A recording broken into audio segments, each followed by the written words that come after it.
오늘 우리에게 주신 말씀은 야고보서 5장입니다. 야고보서 5장 7절로 15절까지 보겠습니다.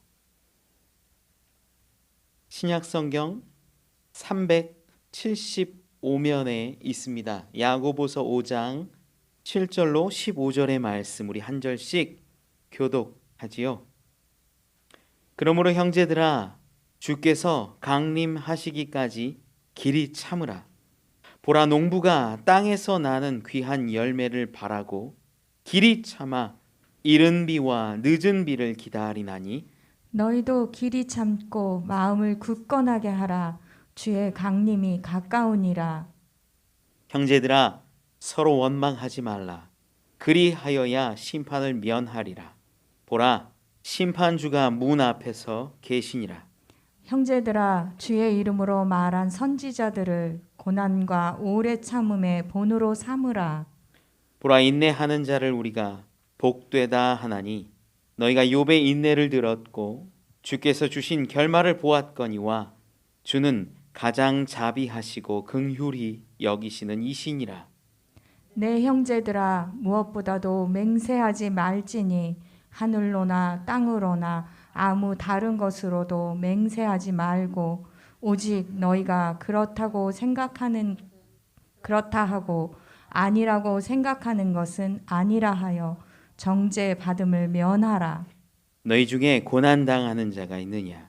그는 기도할 것이요. 즐거워하는 자가 있느냐? 그는 찬송할지니라. 너희 중에 병든 자가 있느냐? 그는 교회의 장로들을 청할 것이요. 그들은 주의 이름으로 기름을 바르며 그를 위하여 기도할지니라. 함께 읽지요. 믿음의 기도는 병든 자를 구원하리니 주께서 그를 일으키시리라. 혹시 죄를 범하였을지라도 사하심을 받으리라. 아멘. 아멘. 할렐루야. 우리 옆에 있는 분들하고 인사 한번 하시죠. 잘 오셨습니다. 환영합니다. 사랑하고 축복합니다. 네.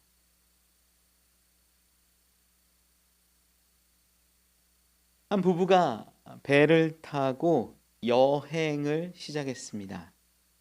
갑작스러운 큰 폭풍으로 배가 파손하게 됐어요.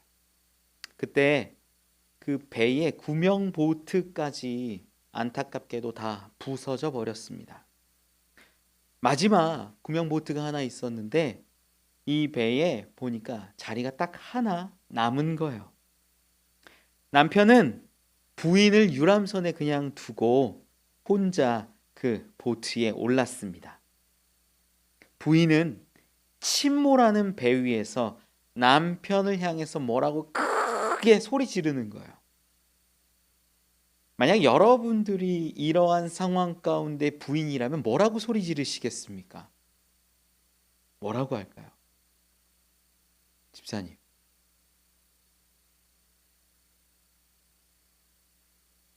네. 입에 담지 못할 그런데요. 입에 담지 못할 저주의 말들. 야, 난 널 저주한다. 야, 내가 속았다. 뭐 그런 얘기 할 수 있겠죠. 어디 얼마나 잘 먹고 잘 사는지 보자. 그렇게 외칠 수도 있습니다. 사실 그런데 이 이야기에는요, 뒤에 스토리가 더 있어요. 배가 침몰한 뒤에 남편은 무사히 집으로 돌아와서 자녀들을 키웁니다.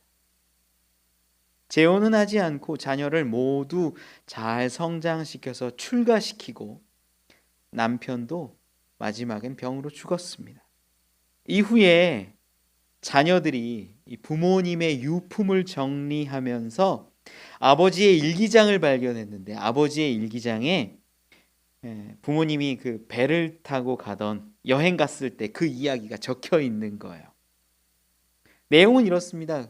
그때 아내는 난치병, 불치병, 너무나 큰 중병에 걸려 있었고 치료하는 과정이 너무나 힘들고 아프고 괴롭고 어려워서 부부는 마지막으로 움직일 수 있을 때 여행 가자며 자녀들을 친척에 잠시 맡기고 떠난 상황이었던 거예요. 갑작스러운 큰 폭풍을 만나서 사고가 발생했고 아버지는 자식들을 위해 살아야 할 수밖에 없었다는 내용입니다. 그리고 그 아버지의 일기장의 마지막에는 이렇게 쓰여 있었어요. 여보, 미안해. 그때 당신이 내 등을 떠밀지만 않았다면 나도 당신과 함께 바닷속에 빠져 함께 삶을 마치고 싶었어.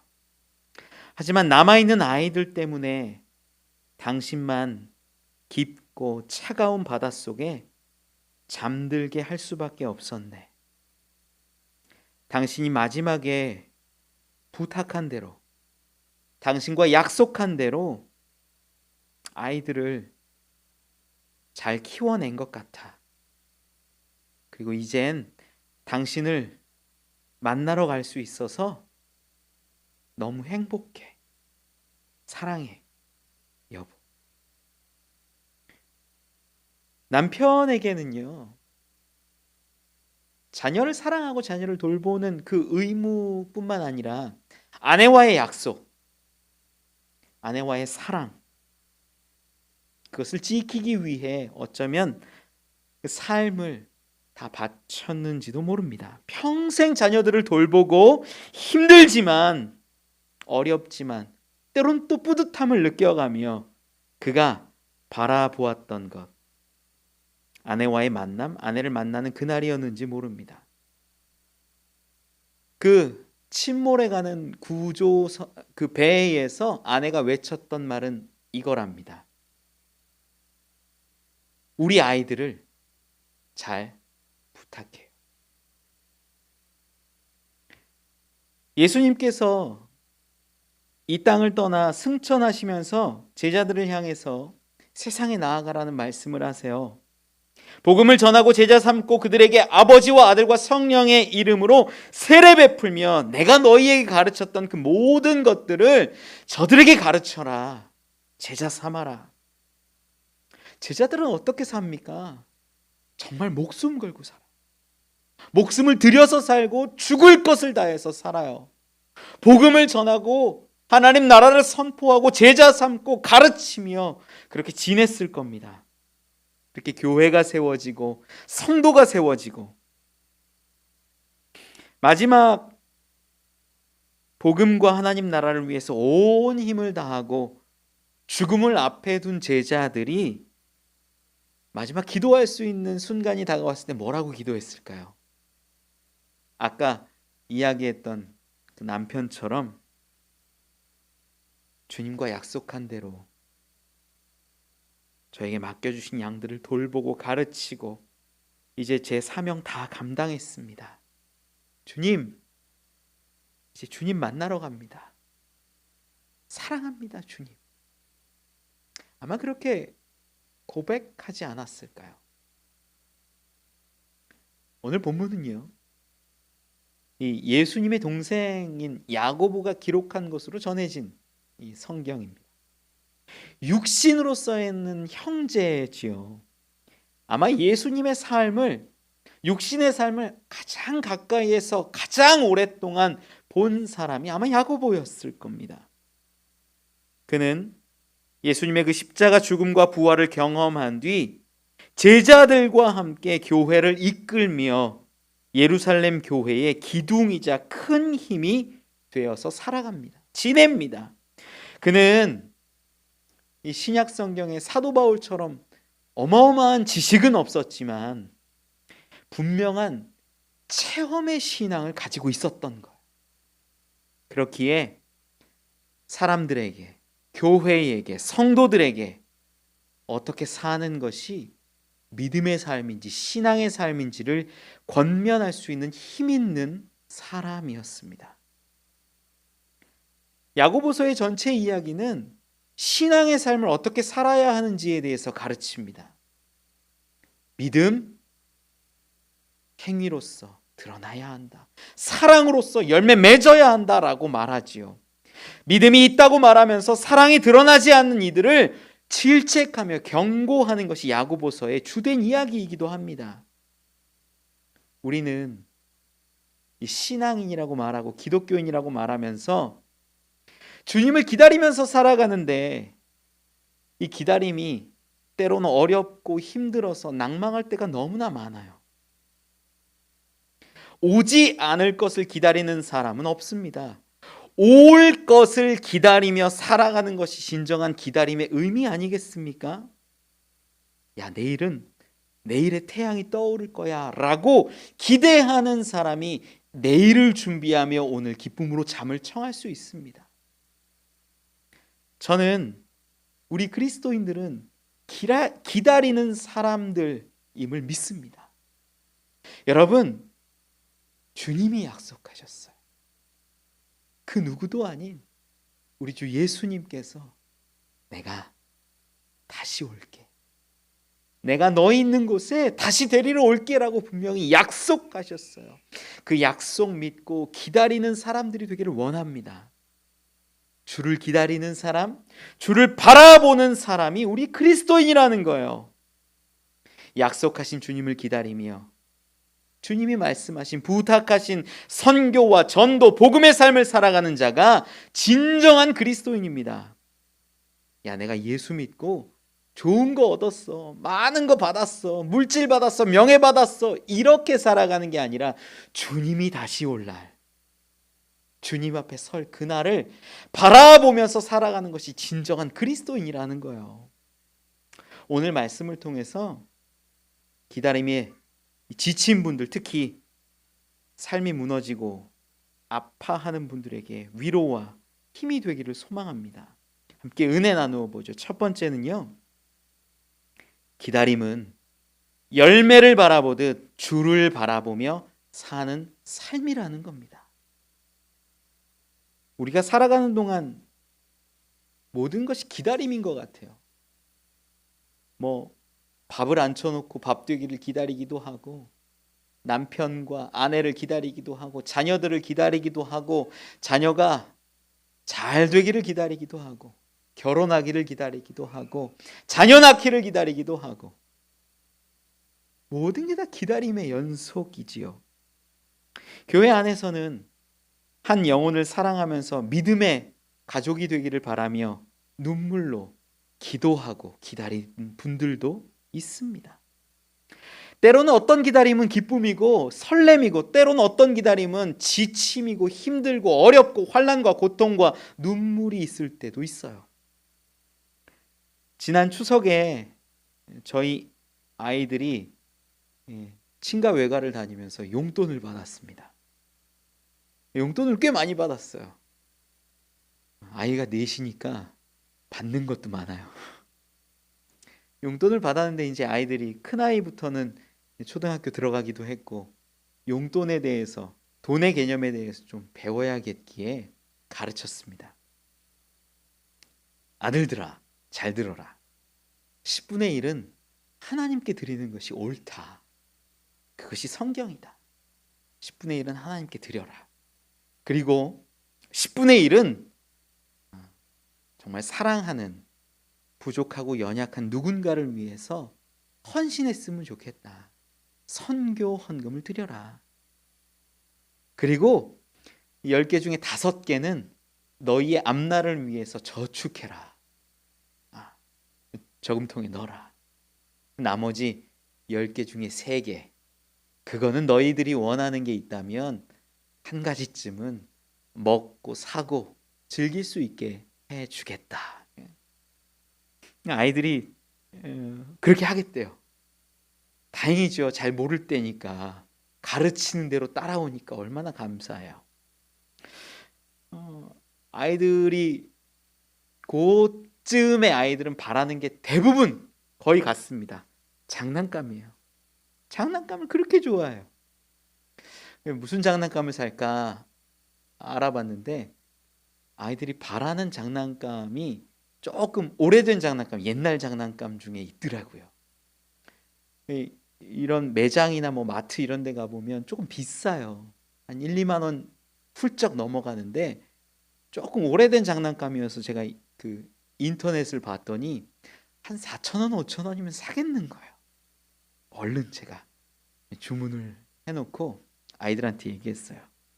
아빠가 샀어. 기다리면 돼. 한 내일 모레쯤 올 거야. 얘기하니까 아이들이 너무 좋아해요. 저녁이 됐는데 아이들이 말합니다. 엄마, 나 마음이 설레. 내일이면 장난감이 오잖아. 아니야. 내일 올 수도 있지만 내일 모레 올 수도 있어. 내일 모레 올 수도 있어. 아니야, 기도했어. 내일 올 거야. 다음 날이 됐어. 아침이 됐는데 아침이 돼서도 말합니다. 엄마, 나 마음이 설레. 이따 유치원 갔다 오면 장난감이 올 거 아니야. 아이들이 목이 빠져라 택배 아저씨를 기다립니다. 그렇게 아이들이 애타게 기다리면요, 부모도 애가 달아요. 택배가 오는지 안 오는지 막 검색하고 찾아보고. 그런데 문제가 생겼는지 오지 않았습니다. 아직도 안 왔어요. 아이는 그날 울고 불고 난리가 났습니다. 울다 지쳐 잠들었습니다.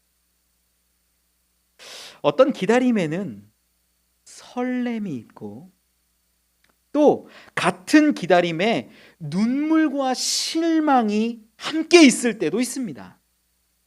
우리 모든 사람들의 그 기다림이 그렇지 않습니까? 어떤 때는 설레고 기쁘고 기대되고 어떤 때는 실망하고 눈물 흘리고 아파하고. 오늘 본문의 7절 말씀에 이렇게 기록해요. 그러므로 형제들아, 주께서 강림하시기까지 길이 참으라. 보라, 농부가 땅에서 나는 귀한 열매를 바라고 길이 참아 이른 비와 늦은 비를 기다리나니. 우리가 주를 기다리는 삶에 빗대어서 설명하신 게 농부가 열매를 바라고 추수 때를 기다리는 그 모습이라는 거예요. 저는 우리 가운데 분명한 열매가 상급이 있음을 믿습니다. 주님이 오실 날이 상급이요, 주님이 오실 그날이 우리에게 은혜의 날입니다. 열매의 날입니다. 그날을 우리가 기다리며 살아간다라는 거예요. 어떤 분들은 예수 그리스도를 기다리는 것이 너무 지친다고 말합니다. 야, 2000년 동안 오신다고 약속만 했지 안 오셨잖아. 에이, 못 믿겠어. 실망돼. 마음이 돌아서는 거예요. 저는 여러분들께 말씀드려요. 주를 기다리는 것이 우리에게 얼마나 큰 축복인지 몰라요. 안 오시는 것 같지만 우리 가운데 그 기다림이 축복이요, 은혜요, 준비의 시간 된다라는 겁니다. 만약 내일 새벽에 주님이 오신다라고 한번 생각해 보세요. 2021년 9월 27일 새벽 6시. 물론 제가 종말론자는 절대 아닙니다. 언제 날짜 정해놓고 이때 주님이 오신다 이 얘기가 아니에요. 가정해서 보는 거예요. 내일 만약에 아침에 새벽 6시에 주님이 오신다라고 하면 여러분들 주님 앞에 설 준비가 되셨냐라는 거예요. 주님 앞에 예복을 갖춰 입고 설 수 있을 만큼 우리가 온전하냐는 거예요. 아니라는 거죠. 수많은 사람들이 더러워진 채로 그대로 있고 준비되지 않은 채로 그대로 있으면서 주님 왜 안 오십니까? 오시지 않으니까 내가 낙심하고 실망하고 눈물 가운데 주님으로부터 멀어집니다 라고 말하는 것은 아닙니까? 아니에요. 주님이 오시지 않는 것은 우리에게 기회를 주시는 것이고 우리를 구원하기 위해 한 영혼이라도 한 사람이라고 더 살리기 위해 참으시고 또 참으신다라는 그 말씀을 기억하시기를 바랍니다. 저는 주를 기다리는데 우리에게 지혜가 필요한 것 같아요. 지혜로 우리 주 예수 그리스도를 기다리는 삶이 어떤 걸까? 우리 신랑이 올 때 지혜로운 5 처녀와 미련한 5 처녀에 대한 이야기를 분명히 알고 있지요. 지혜로운 다섯 처녀는 이 등불과 함께 기름병을 가지고 있었고, 이 미련한 다섯 처녀는 그저 등불만 가진 채 사모하는 마음은 둘 다 있지만 다섯은 지혜 있고 다섯은 미련했습니다. 불이 꺼져갔을 때 신랑이 더디 온 그때에 지혜 있었던 다섯 처녀는 신랑을 맞이할 수 있었지만 미련한 다섯 처녀는 신랑을 만나지 못해요. 이것이 지혜라는 거예요. 진짜 지혜는 어디 있냐면요, 오늘 7절 말씀처럼 7절 말씀 같이 한번 읽어보죠. 시작.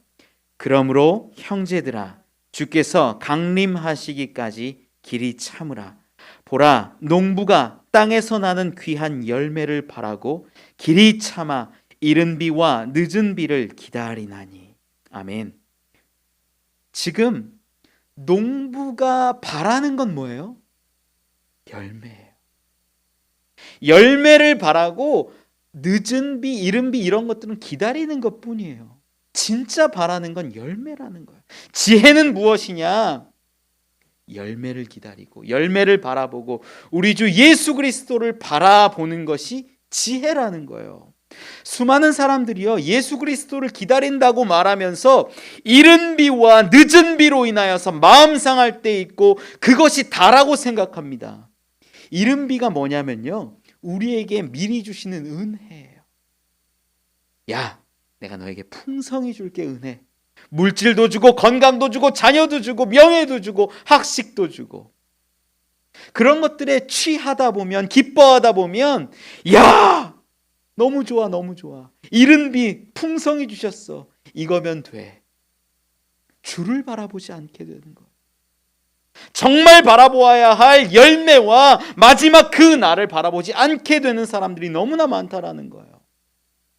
늦은 비를 경험하는 사람들은 어떻습니까? 왜 우리에게 비를 주시지 않는가? 왜 환난과 고통과 아픔과 눈물만 있는가? 그리고 하나님으로부터, 주님으로부터 멀어져 버린다라는 거예요. 여러분, 이른 비와 늦은 비는 기다림의 대상인 거지 그것을 바라볼 것은 아니라는 거예요. 우리가 진정 바라보아야 하는 것, 열매예요. 우리 주님이에요. 우리 예수 그리스도께서 다시 오시고 강림하실 그 날을 바라보는 게 진짜 지혜 있는 자들의 기다림 아니겠습니까? 수많은 사람들이 이른 비 때문에, 늦은 비 때문에 일희일비하면서 때로는 기뻐하면서 그것이 다라고 생각하고 때로는 슬퍼하면서 왜 주님이 나에게 주시지 않느냐고 돌아섭니다. 우리가 진정 바라야 하는 것, 진정 지혜 있게 살아가야 하는 것, 우리 주 예수 그리스도를 바라보며 그분의 강림을 기다리는 것이 진짜 기다림 아닐까요? 여러분, 농부는요, 비를 기다립니다. 이른 비가 오면 너무 행복해하고요, 늦은 비 오면 감사해야 합니다. 왜요? 열매를 바라보기 때문에. 추수의 그날을 바라보기 때문에 비에게 감사하는 거지, 비 자체가 얼마나 큰 은혜와 능력이 있습니까? 아니라는 거예요. 저는 여러분들이 이 땅에서 주시는 이른 비와 늦은 비로 인해서 마음 상하고 그것을 다라고 여기지 않고 우리 주 예수 그리스도를 바라볼 수 있는 참 그리스도인, 기다릴 수 있는 자들이 되기를 원합니다. 마태복음 14장에는요, 이 예수님이 바다 위를 걸어오시는 장면이 나와요. 그때 배를 타고 가던 제자들 가운데 베드로가 예수님에게 저 좀 걷게 해달라고 해서 걷는 장면도 나오거든요. 이 마태복음 14장 28절 29절에 이렇게 기록합니다. 베드로가 대답하여 이르되 주여, 만일 주님이시거든 나를 명하사 물 위로 오라 하소서 하니, 오라 하시니 베드로가 배에서 내려 물 위로 걸어서 예수께로 가되. 정말 물 위를 걸었던 장면이 성경에 기록되어 있어요. 여러분, 신기하고 대단하지 않습니까? 야, 어떻게 물 위를 걸을까? 그런데 30절에 보면 바로 이어서 나와 있는 30절에 이렇게 기록해요. 바람을 보고 무서워 빠져가는지라 소리 질러 이르되 주여 나를 구원하소서 하니. 여러분, 물에 이렇게 수영해 보셨죠? 물에 들어가 보셨죠? 물놀이 해 보셨잖아요. 물에 들어갈 때 빠져간다라는 장면이 어떤 건지 상상이 가세요? 사실 잘 몰라요. 물에는요, 들어가는 순간 푹 빠져요. 빠져가고 있음을 내가 느끼고 주여 나를 도우소서 하는 그 고백의 순간이 있을까요? 물에 빠져서 허우적대면서 살려달라고 하는 건 이해가 가도 빠져간다라는 말이 참 애매해요. 오늘 근데 본문에 보면 그 마태복음 14장에 보면 빠져가는지라라고 기록해요. 어쩌면 상상하건대 그 물에 빠지는 모습이 천천히 빠졌는지도 모르겠어요. 조금씩. 그러면서 베드로가 외치는 거예요. 주여 나를 구원하소서. 어떤 성화 그림에는 정말 한 절반쯤 빠져있는 베드로가 손을 내밀고 있는 장면이 그림으로 나와 있기도 하지요. 여러분, 처음에 베드로가 바라본 건 누구예요? 예수님이에요. 예수님을 바라보고 주여, 정말 만일 주님이시거든 나를 명하셔서 물 위로 오라 하소서라고 부탁합니다. 주님이 말씀하시죠. 허락하시죠. 그리고 나서 걸었던 그곳, 물 위를 걷는 거예요. 첫 번째 시선은 주님께, 예수 그리스도께 향해져 있었고 놀라운 기적을 맛봅니다. 정말 걸을 때 물을 보았을 겁니다. 야, 내가 물 위를 걷고 있네. 한 걸음 두 걸음 걸었을 겁니다. 얼마나 기쁘고 행복했을까요? 그런데 30절에 무엇을 보았냐면 바람을 보고 무서워 빠져가는지라. 그 시선이 어디를 향해요? 마지막엔 바람으로 향하는 거예요. 처음에 주 예수 그리스도를 바라보았을 때는 힘과 능력과 믿음이 생겼고, 이제 물을 걸어갈 때는 물을 바라보면서 기쁘고 즐겁고 행복했는데 바람을 바라보니까 무서워하는 거예요. 그래서 그는 조금씩 빠져갑니다. 주여 나를 구원하소서. 다시 주를 구하는 자가 되었다라는 거지요. 여러분, 바람을 보지 말고 또 기적의 물도 보지 말고 오직 우리 주 예수 그리스도를 바라보는 자들이 되시기를 바랍니다. 그것이 진정한 믿음이요, 농부가 열매를 바라보는 것이고 그리스도인들이 주의 강림을 바라는 것입니다. 그것이 믿음이에요. 그것이 그리스도인의 모습이에요. 수많은 사람들이 바람을 보고 두려워하고 물을 보며 기뻐합니다. 내가 걸었어. 나 능력의 사람이 됐어. 바람을 보며 두려워합니다. 아, 무서워. 그런 것들을 바라보면 마치 이른 비와 늦은 비를 바라보면 마음이 흔들리고 요동하는 것 같지 않습니까? 우리 주 예수 그리스도를 바라보는 그 믿음은 흔들리지 않습니다. 우리 주 예수 그리스도를 바라보는 삶은, 기다림의 삶은, 열매를 바라보는 삶은 결코 실망이 없습니다. 여러분, 성경은 분명히 기록합니다. 오늘 본문 말씀 13절에 너희 중에 고난당하는 자가 있느냐? 그는 기도할 것이요. 즐거워하는 자가 있느냐? 그는 찬송할지니라. 이른 비를 우리에게 주셔서 은혜를 가득 주실 때는 주를 바라보며 기뻐하고 찬양하면 됩니다. 우리 가운데 늦은 비를 주셔서 걱정이 되고 고민이 되고 아파하고 눈물이 난다면 주를 바라보며 기도하면 됩니다. 그것이 신앙의 삶이라는 거예요. 이른 비 보고 이른 비에 젖어 있지 않고, 늦은 비를 보며 걱정, 근심, 눈물을 흘리지 않고 오직 주를 바라보고 때로는 기도하고 때로는 감사하고 찬양하는 삶이 진정한 그리스도인의 모습이라는 겁니다. 여러분, 이제는 주를 바라보세요. 농부가 열매를 바라보듯 우리 주 예수 그리스도를 바라보며 살아갈 때 이 땅에 있는 것으로 인해서 마음 아파하지도 않고, 이 땅에 있는 것을 다라고 여기지도 않고, 오늘 우리의 마지막 상급 하나님 앞에서의 그 놀라운 은혜를 받게 되는 줄 믿습니다.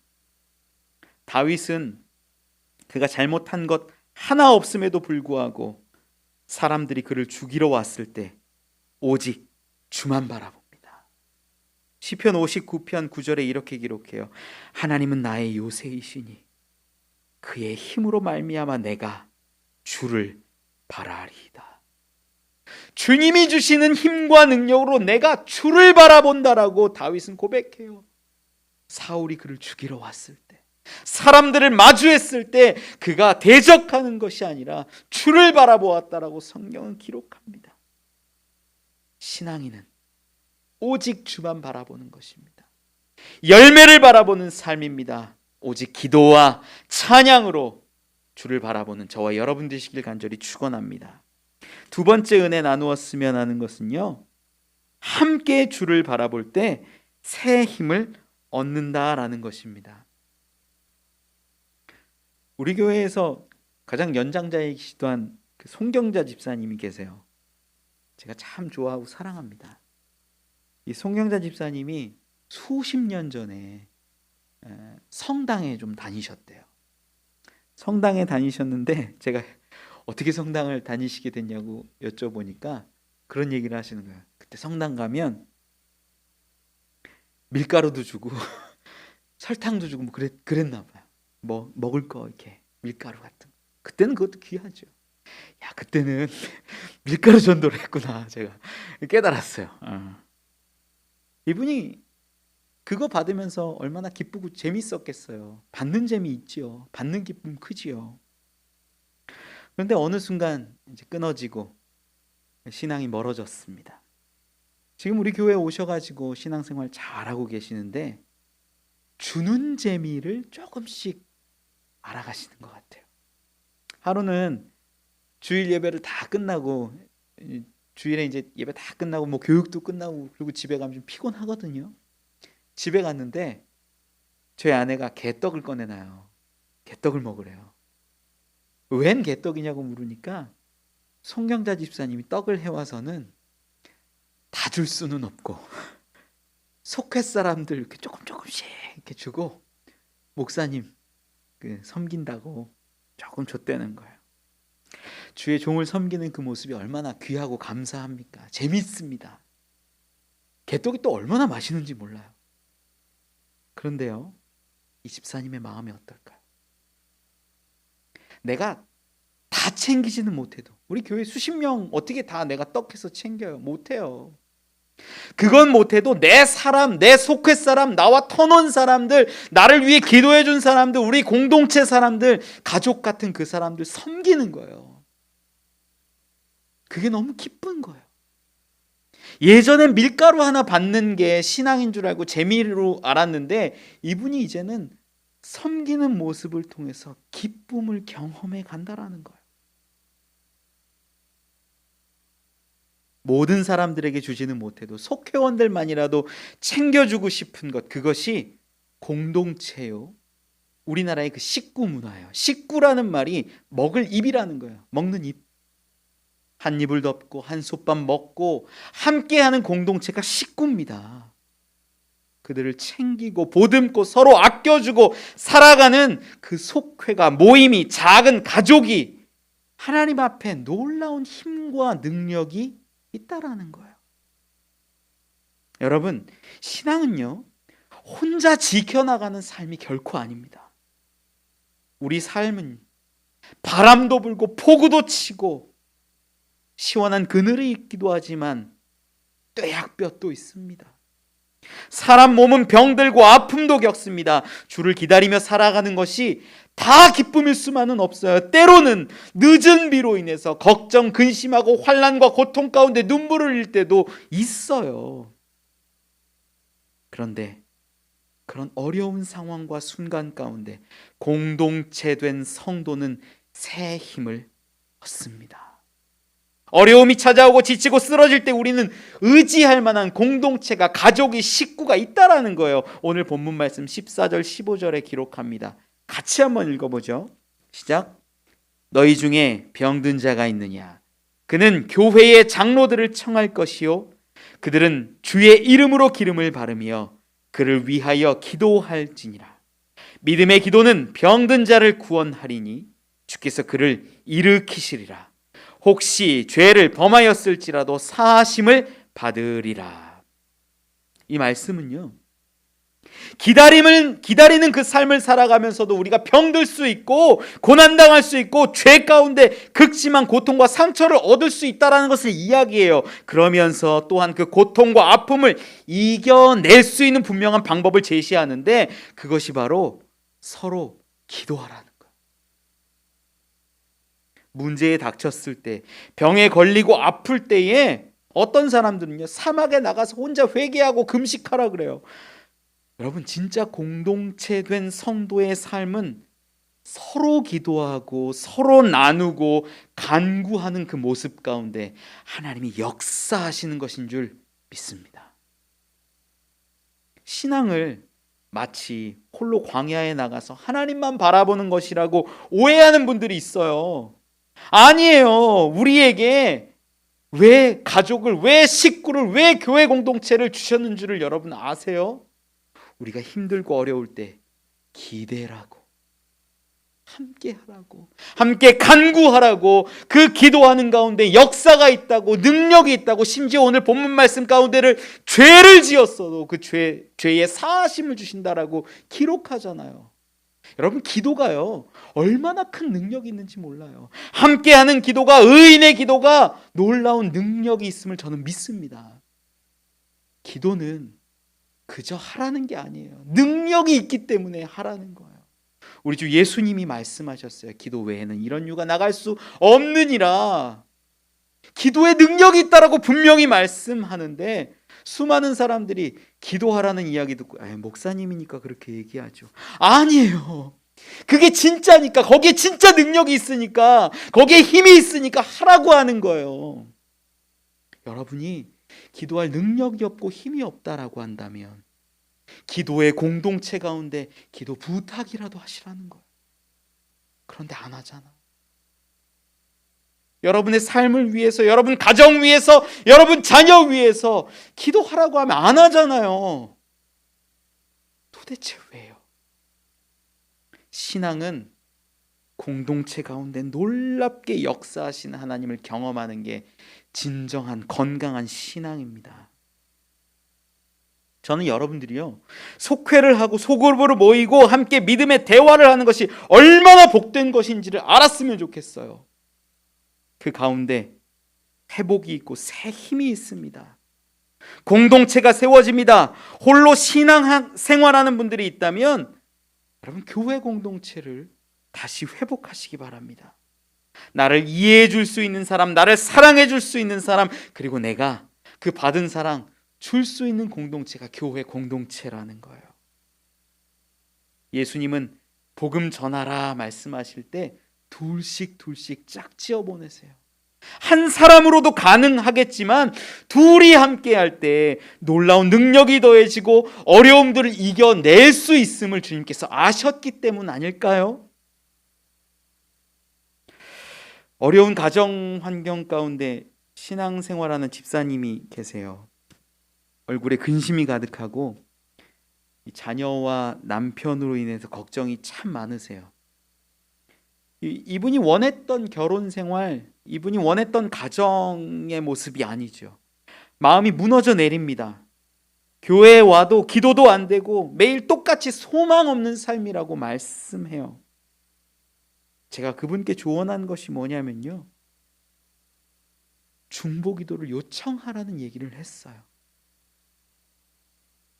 집사님이 그 가정의 소망이 돼야 돼요. 집사님이 기도하셔야 돼요. 집사님이 기도 부탁하셔서 함께 기도하고 함께 기도하는 가운데 하나님이 역사하시는 그 일들을 보았으면 좋겠어요. 여러분, 이게 정답이에요. 그런데 수많은 사람들이 정답을 알려줘도 걸어가질 않는 거예요. 제 속이 얼마나 상하는지 몰라요. 함께 기도하고 믿음으로 기도하고 장로들을 통해서 기도하고 믿음의 의인의 기도 가운데 하나님이 역사하심을 믿으시기 바랍니다. 예수님이 십자가에 달리시고 죽으셨을 때 수많은 사람들이, 제자들이 두려워했습니다. 그들은 두려워서 한 집에 모여서 문 잠그고 걸어 잠그고 있었어요. 인간적인 두려움을 그 공동체가 되면 조금 이겨낼 수 있겠다라고 생각했던 것 같아요. 그때 그 모임 중에 예수님이 찾아오세요. 부활하신 예수님께서 찾아오셔서 권면하시고 만나주세요. 성령의 임재도 마찬가지입니다. 마가의 다락방에서 간절히 기도할 때, 그들이 모여서 기도할 때, 간구하며 기도할 때 그 120명의 성도들이 성령 받지 않습니까? 여러분, 홀로 기도하고 홀로 신앙생활하는 게 아니라 함께 기도하고 함께 은혜 받고 함께 성령 받고 함께 방언 받고 함께 놀라운 능력을 경험하는 것이 우리 교회를 주신 하나님의 놀라운 계획이라는 것을 믿으시기 바랍니다. 개인의 기도도 힘과 능력이 있지요. 하지만 함께하는 기도, 공동체의 기도 가운데 얼마나 큰 능력이 있는지 여러분 기대하고 소망했으면 좋겠어요. 우리 중보기도팀의 홍유정 집사님이 중보기도팀을 세우고 나서는 기도 제목을 올리면 쫙 정리해서 꼽아주세요. 저한테 너무 감사해요. 얼마 전에는 응답 노트라는 걸 파일로 만들어 갖고 저한테 주시는 거예요. 응답 노트. 그래서 봤어요. 연초부터 기도했던 기도의 제목들이 다 있는데, 기도 응답 받았습니다. 이 기도 응답 받았습니다. 이 기도 해결됐습니다. 이 기도 온전히 하나님께서 이루셨습니다. 이런 기록이 쫙 있는 거예요. 여러분 궁금하면 중보기도팀에 들어오면 보실 수 있어요. 정말이에요. 기도한 사람들만이 느끼는, 기도한 사람들만이 하나님께서 역사하심을 느끼는 그런 것들이 분명히 있다라는 거예요. 왜 기도 안 하십니까? 왜 함께 기도하지 않습니까? 왜 의인들에게 청하여서 기도받기를 두려워하십니까? 여러분, 여러분들을 위해서 교회 공동체가 있음을 기억하십시오. 여러분들이 무너질 때, 여러분들이 쓰러질 때, 여러분들이 아파할 때, 눈물을 흘릴 때 교회가 있습니다. 그 교회를 의지하세요. 그리고 여러분들이 주변에 아파하는 사람들 이제는 기댈 수 있게 힘을 주셔야 해요. 그게 교회예요. 우리들의 문제와 어려움과 환난과 고난 우리 함께 해나갈 때 분명히 이깁니다. 하나님이 더 큰 은혜로, 능력으로, 성령으로 우리 가운데 회복과 새 힘을 주시는 줄 저는 믿습니다. 말씀을 맺습니다. 교회에서 자주 쓰는 단어 중에 권속이라는 말이 있습니다. 이 돌보다 하는 권, 또 물이라는 속이라는 단어, 이 권속. 한 집에 사는 식구라는 뜻이기도 합니다. 예수 그리스도를 믿고 주의 강림을 기다리는 자들은 서로 돕고 아파하고 기도하고 즐거워하며 함께 살아가는 가족, 식구라는 의미가 담겨 있습니다. 저는 우리 교회 성도들을 보면서 때로는 눈물 흘리고 때로는 아파하고 찡하고 기뻐하고 저들을 바라보면서 함께 나눕니다. 함께 주를 바라보며 어려움을 이겨냅니다. 여러분, 성도의 교제 가운데 하나님이 놀랍게 식구로, 가족으로 만들어주시는 그 은혜를 소망하십시오. 힘과 능력을 부어주실 것을 믿습니다. 혼자 신앙생활하는 것이 아니라 아름다운 공동체 가운데 우리의 믿음이, 신앙이 더 깊어지고 주를 기다리는 그 믿음이, 신앙이 더 간절해집니다. 그러한 함께 신앙의 길을 걸어가며 주님 앞에 설 수 있는 아름다운 식구, 가족들 되기를 간절히 소망합니다. 우리 말씀 붙들고